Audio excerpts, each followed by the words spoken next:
welcome back to my channel. My name is Sheree. If you're new here, thank you for clicking on this video today. And in today's video, we are discussing Married at First Sight Season 10 DC Episode 8 or 9. I'll have it in the title, but anyway, let's get started. Just side note, if you hear any doors slamming or just opening is in the hallway of my building, you can just clearly hear it, so just ignore that. So we start off this episode, which wasn't very eventful. In terms of drama and dramatic things happening, that wasn't really happening in this episode. So I just want to mention first a few different group things, because they did have the women get together, they had the men get together, and then they had them interacting with their family and friends in their apartment. So that's what we got to see this episode. So from the jump, I think there was quite a bit of oversharing information in this episode, and I get it. I get both sides of it. Like, on one hand, you shouldn't share too much information about your marriage with your friends and family because you move on and they don't. They still holding a grudge against the person. So you kind of have to limit the amount of things that you share with them.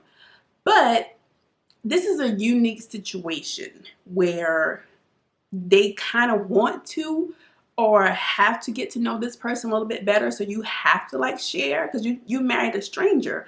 So we keep thinking about it in terms of, you've been dating this person for a while, your family and friends know this person, but that's not what is happening here. This is a little unique situation. So I see both sides of it. So yeah, but the family's gonna be mad, especially with the situation with Brandon and Zach. Somebody needs to be mad and snatch that girl on up. We'll get there. So with the guys group lunch, Brandon's late. So initially when they started, I was like, Brandon's not there. But I was like, oh Lord, he done had another tantrum and he's not gonna be there. But he said he was working and that was the reason why he wasn't there. So, but he eventually showed up. Another thing that I mentioned from the men's group lunch was, I was so funny. Austin kind of, not called Zach out, but in his confessional, he was like, when this dude is talking, I just zone out because exactly what is Zach talking about? And he's exactly right. Zach is talking about nothing, exactly nothing. So I just thought that was hilarious. From the ladies group outing, there was nothing that I was worth me writing down, except for it's sad, that Mindy had to just share, the foolishness that she's continuing to go through and endure. But yeah, nothing was eventful for them. So we just get into the couples now. All right, let's start off with Jessica and Austin because I always have the least amount of notes for them. They're kind of what we would consider just a boring in terms of TV stuff going on. There's not really nothing happening. They're really having a good relationship so far. He's trying to, change things about him, making the bed. Because I'm like, I don't like making my bed either because I get back in it throughout the day, especially if I'm home. Like, I don't take naps on my couch and I like to nap a lot. And so I get back in the bed. So I'm like, what's the point of making the bed if I'm going to get back in it 2 hours later? I just don't get that. And then on the weekdays, I'm going too much into napping. I love napping. Anyway, things like that. He's making her dinner. She's working long days. Like, she's up at 4:30 or 5:30, I believe she said. Working these 12 hours or 14-hour shifts. And is she a nurse? I kind of missed that. But they are really, they're making their way. So I kind of want to move them to the top of the list because I had Kate and Derek there, but yeah. I want to move them to the top of my list for couples that, I have the strongest amount of hope for them staying together. So yeah.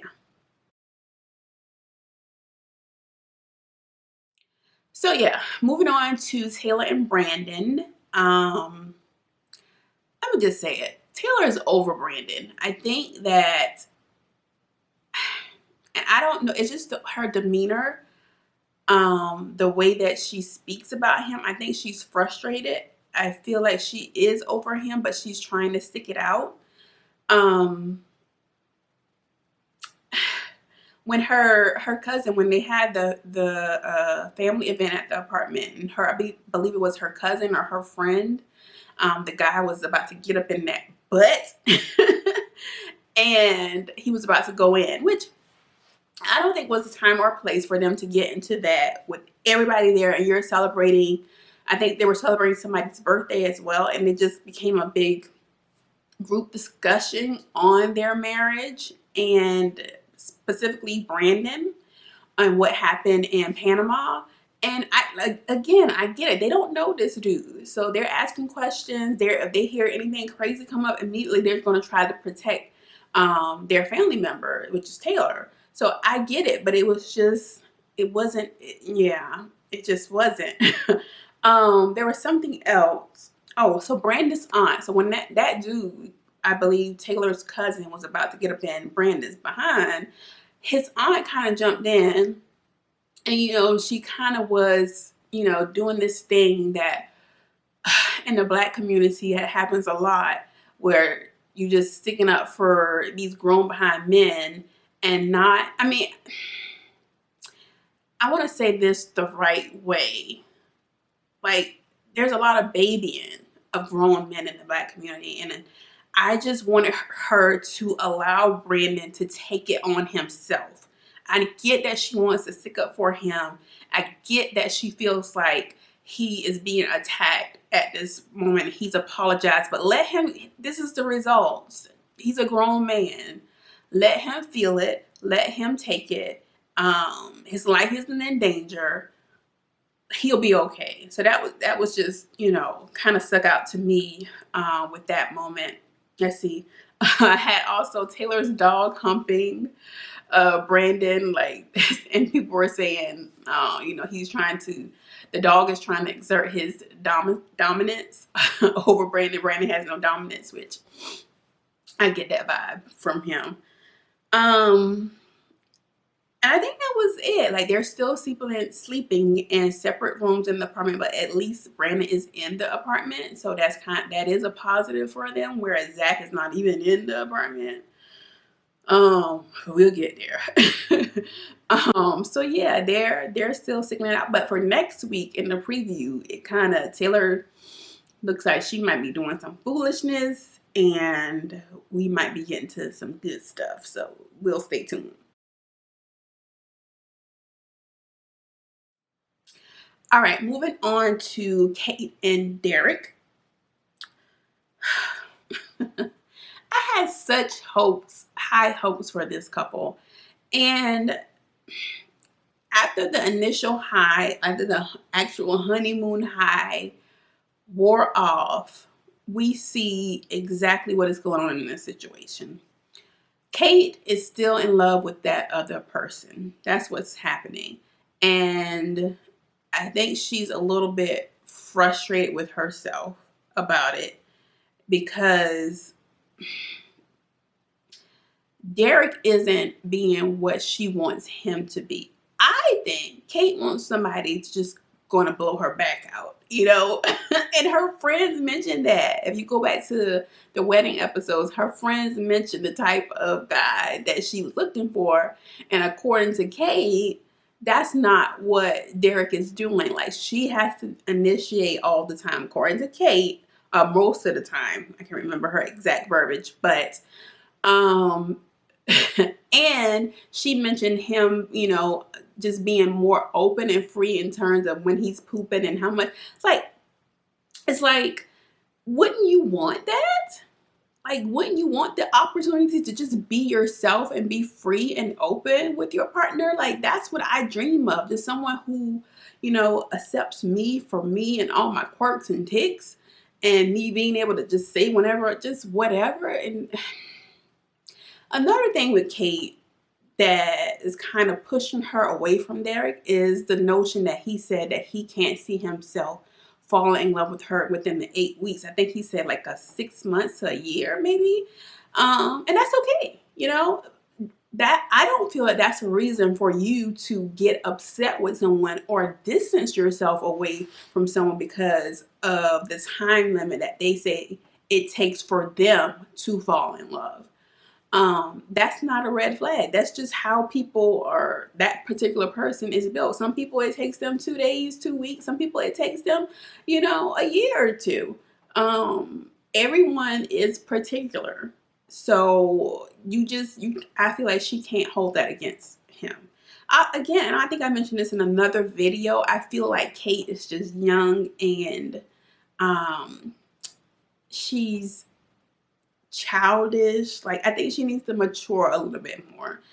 And the way that she was speaking to her mother at that table, I was like, who are you talking to? Who are you raising your voice at? You have a lot of attitude in your voice when you're talking to your mother. Okay, but that might just be a cultural thing of how we talk to our parents. I don't know, but I didn't like it, Kate. So, yeah. Let's see, did I miss anything?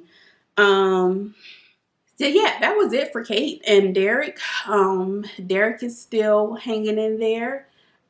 He mentioned also that he liked that she was able to interact with his friends and that, he wouldn't have to leave her home when he went to hang out with his friends. He could actually bring her along. So that was kind of a positive in his mind. So I think he is more, I don't know. I don't know what to say about them right now. There's still hope for them, but Kate has a lot of work to do.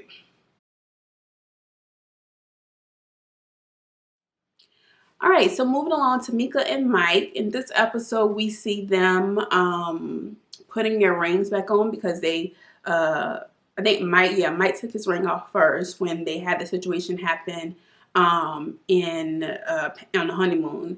And so Mika was like, if you're not gonna be wearing your ring, I'm not gonna be wearing my ring either. So they both were ringless. So they decided to put those back on this episode before the friends and family got there, because I think Mika was just concerned about appearances and how it looked. Like, none of y'all not wearing rings. So she had that conversation with him and they agreed to put it back on. And I think the friends and family visit went really well for them. And everything went well. And he met with what's his name? Mike met with Mika's mom in the bedroom, and I just noticed that this woman is like, she's gorgeous and she's young. I said this in another video.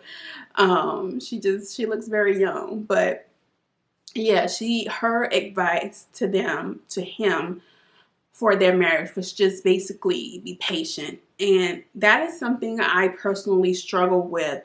And it's something that I have to work on to be prepared for a potential relationship. Is why I'm afraid of being in a relationship. Is if something happens, I'm out. Like, I think that because I don't know of something that happened in my past where maybe I stayed too long and I entertained foolish for too long. Now I entertain no foolishness. And so the slightest, hint of some foolishness and I'm out. So for me, it's balancing, being patient with someone, allowing someone to be human, will be willing to put in the work versus not being a doormat. You see what I'm saying? So I have to find that spot in the middle, where I know, because at this moment, anything, I'm out. And that's not how you can be in a successful relationship or, marriage. So yeah, but how do you leave in the comments? How do you know when to leave? How do you know this is something worth fighting for? Let me know in the comments what you think about that.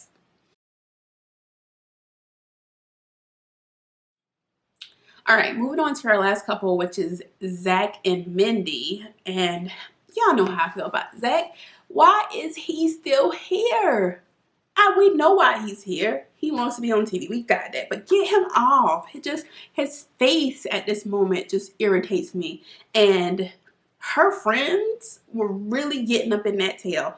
And rightfully so. Get him out of here. Why is he just, and I just feel so bad for Mindy because she wants to be in a relationship so bad that she's just, this is the situation where I think you're staying too long.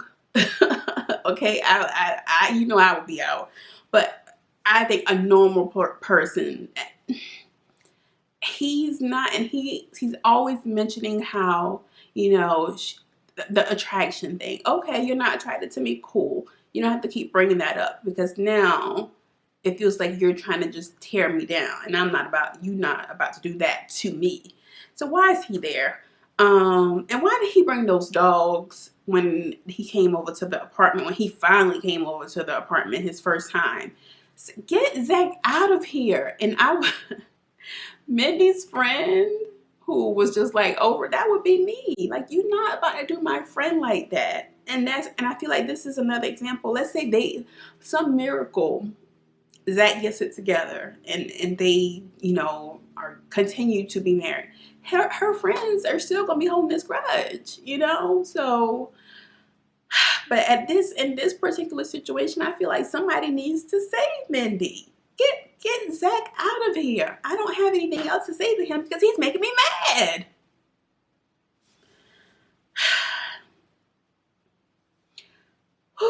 Woosah. Let me get my pressure back down. I'm not going to say anything else about Zach and Mindy at this moment. I'm just going to go ahead and wrap this up. So yeah, this has been another episode of Married at First Sight. I'm looking forward to the next episode. What do you guys think about this week's episode? Let's chat below. All right. So as always, you guys be blessed, and I will see you guys in the next video. Bye, guys.